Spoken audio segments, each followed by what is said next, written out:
You're watching Single Process with Joe and Bob. We created this video series to help you navigate the difficult process of divorce, and we hope this helps you on your journey.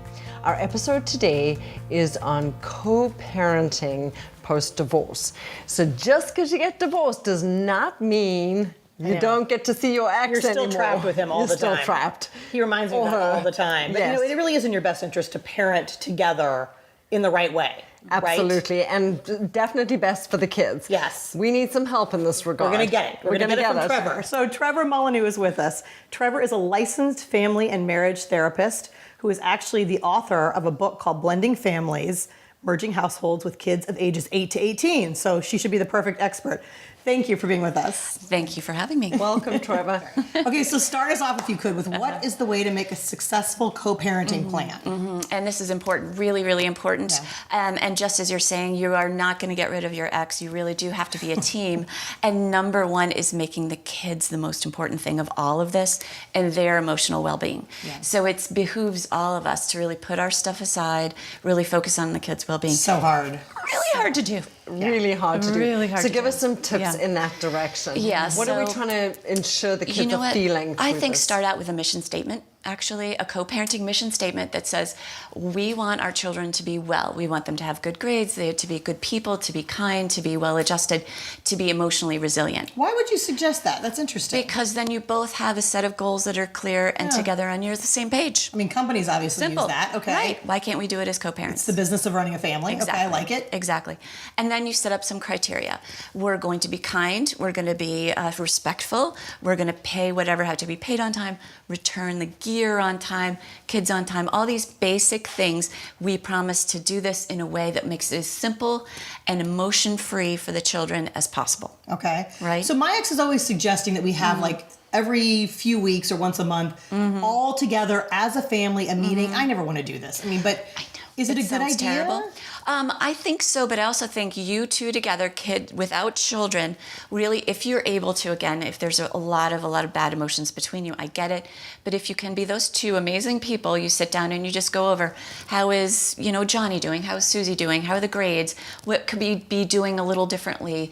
How are we on the same team? Yeah. Part of it is, I remember early on, because I married a man who had 2 children, and he and his ex did a very nice job. When their daughter turned 12, they decided to sit down and decide when was an appropriate age to date. And they both agreed.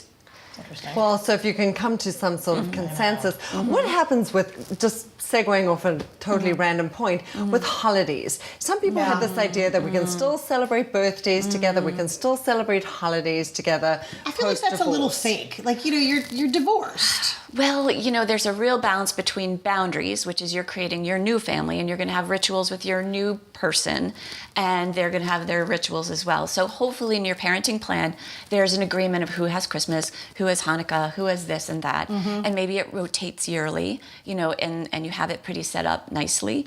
It is lovely if now and then you guys can get together for birthdays, for example.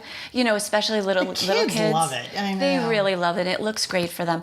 Again, this takes a lot of work on yourself to put your stuff aside and be there for the kids. And trust me, I'm speaking to the choir. It's hard for me as well. I'm being really honest. So is a rigid parenting schedule or flexibility? Because what I'm hearing you say is set it up so that you have it all separate. Right. But it's okay to bend the rules. Yeah, of course, this isn't all art. We want fairly clear, structured, like drop-offs at 5 p.m. Sunday, pick-ups at 5 p.m. Saturday, or whatever, Sunday, however it is, Friday to Sunday, however you have it.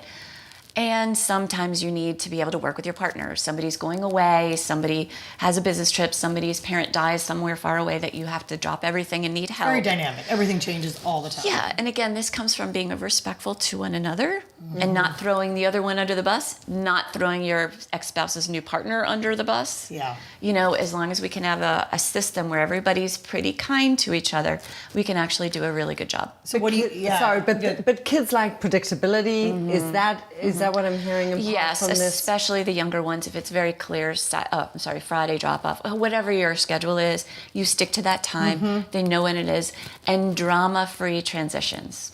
What does that mean? Very important. Give us an example of that one. I was actually an expert in a custody battle recently, and one of the spouses brings the baby down. This kid's like 2, sees a car full of people he didn't know, in-laws and stuff, and whipped the child away and caused police to be called, et cetera, et cetera. Okay. No, his point was, I wasn't expecting this, and it doesn't really matter what you were expecting. How should he have handled this? Here, in-laws, here's baby, mwah, kiss, everybody's happy, goodbye, calm, simple, no drama.